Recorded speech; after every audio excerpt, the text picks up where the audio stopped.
Sports. It's all in stock. Buy it today, get it today with no money down at Price Busters Furniture.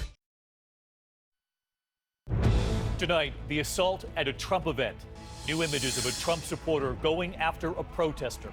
The punch caught on video. And what that Trump supporter said right afterward about what he'll do next. As Ted Cruz, Marco Rubio, and John Kasich prepare to take on Trump tonight. Breaking news, the deadly storms hitting right now, the flooding now historic. Neighborhoods underwater, thousands evacuated across 10 states. From the Gulf north, the Northeast gets hit next. The escaped murder suspect, armed and dangerous, taking a family hostage. What the brave family does to take the suspect down. The dinner recall breaking tonight, 3 million boxes of pizza, lasagnas, and frozen dinners after customers report glass in their food.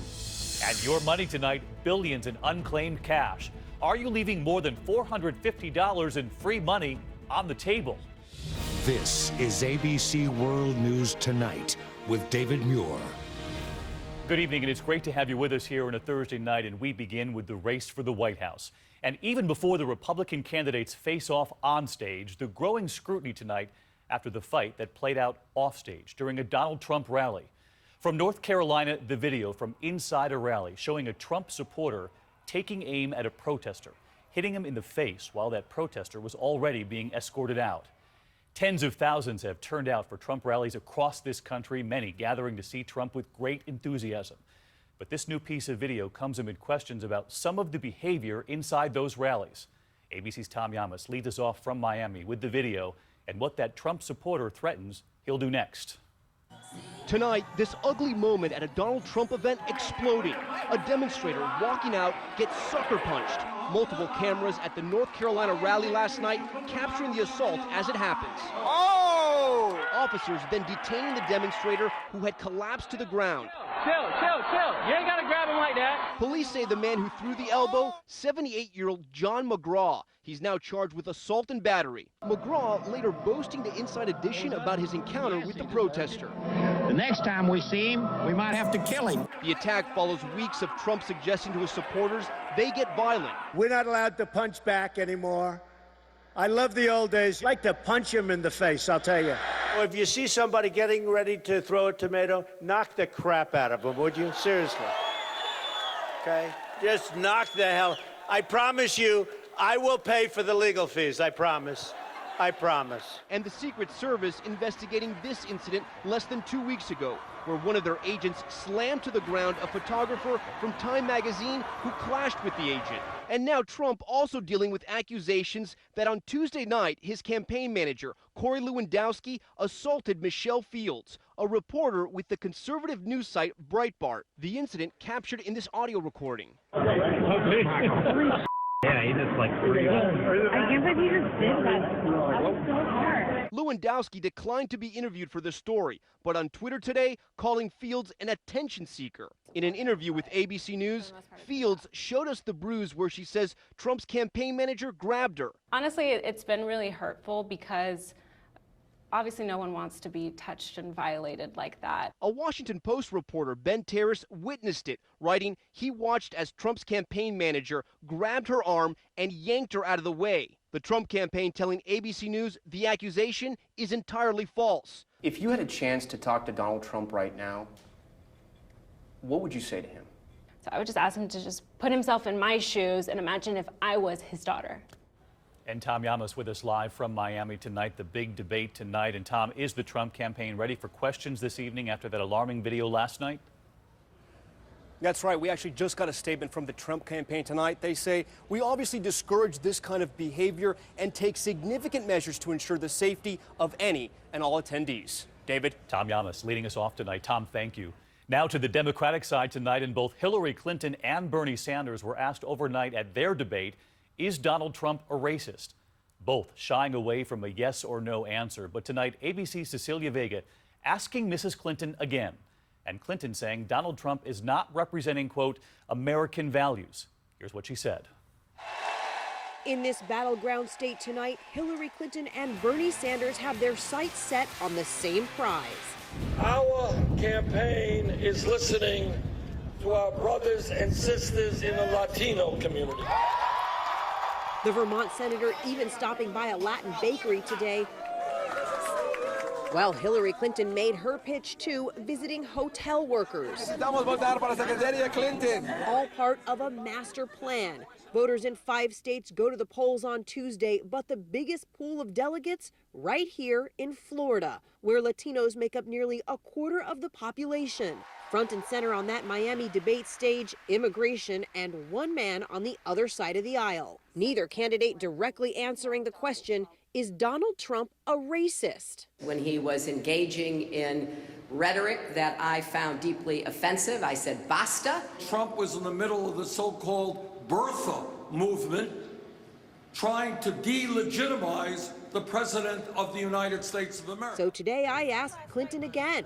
You didn't answer the question about whether Donald Trump is a racist. Is Donald Trump a racist? I'm not running against him right now. I think what he stands for, what he says, is not representative of American values, but it's going to be up to the Republicans to pick their nominee. But still bracing for a possible face-off with Trump as the nominee. I've gotten more votes than he has. I think he has, if you really analyze it, a pretty narrow base. But look, we'll find out. If he gets nominated, we're going to have a very vigorous general election if I'm the nominee. And David, more harsh words tonight from Hillary Clinton on Donald Trump. She is weighing in on what's happening inside his rallies, too, saying in an interview that as the campaign goes on, quote, more Americans are going to be really disturbed by the kind of campaign he's running. David? Cecilia Vega in Florida for us tonight. Cecilia, thank you. We turn now to the states of emergency. Historic flooding across several states tonight. 10 states now under flood watches, thousands forced from their homes. The system reaching all the way up to Boston at this hour. New images coming in of the National Guard, the Black Hawk helicopters being used to rescue families. Neighborhoods in Bossier Parish, Louisiana, deep underwater. Almost 2 feet of rain falling so far, more on the way. That system tonight now moving all the way into the Northeast at this hour. And ABC's Philip Mena in the middle of the devastation for us. Tonight, the never-ending rain sending a warning. Get out while you can. Over 1.5 feet of rain in Louisiana already.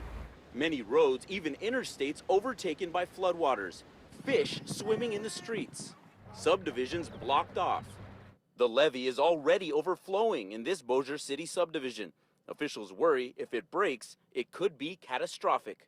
More than 3,000 families here under mandatory evacuations. Sarah Yetko and her father Jim taking her 5-year-old son Tucker to safety. He has special needs. We have to have access to an ambulance if need be, and they can't get an ambulance back there. Bossier City Fire Chief Stacy Madden says he's never seen anything like this. If the water comes up and you lose power and you're in the dark and your house is wet, you'd rather be somewhere else.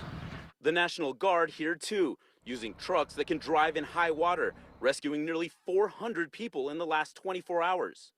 Tonight, a warning. Flash floods can swamp your car in seconds. Just 18 inches of water is enough to lift an SUV. Of the 3 people who have died, 2 were in their vehicles. The flooding stretches for hundreds of miles, from Texas to Arkansas and beyond.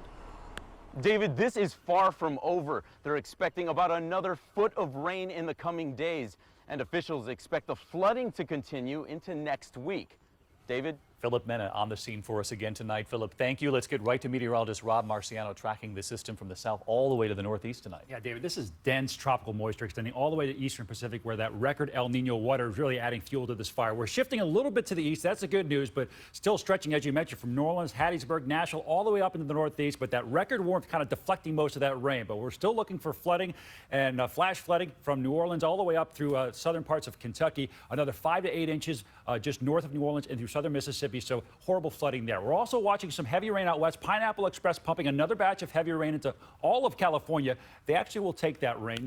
They kind of need it. Here in New York, we took a 79-degree day. That's the earliest we've seen a number that warm on record. All right, Rob Marciano with us tonight. Rob, thank you. Now to Pennsylvania this evening. The urgent manhunt underway at this hour. 6 people killed in a deadly ambush outside Pittsburgh. Police say 2 gunmen opened fire during a backyard cookout, at least one with an AK-47. Their attack appeared well planned. One of the victims, 8 months pregnant. The FBI tonight is assisting in the investigation. Now to Vicksburg, Mississippi. The escaped murder suspect who held a family hostage. That brave family coming up with a plan to kill the suspect. The fugitive on the run for more than a week, breaking into that house today, holding the family captive. Police say the father later shooting him. ABC's Lindsay Davis on the terrifying hours inside that home. Relief tonight in a Mississippi community after police say this man, a fugitive, was killed during a terrifying home invasion. Police say Raphael McLeod, who faced rape and murder charges, broke out of jail last week after holding an officer at knife point. Consider this man dangerous. He was armed with a homemade shank when he left the jail. His escape sparked an intense manhunt.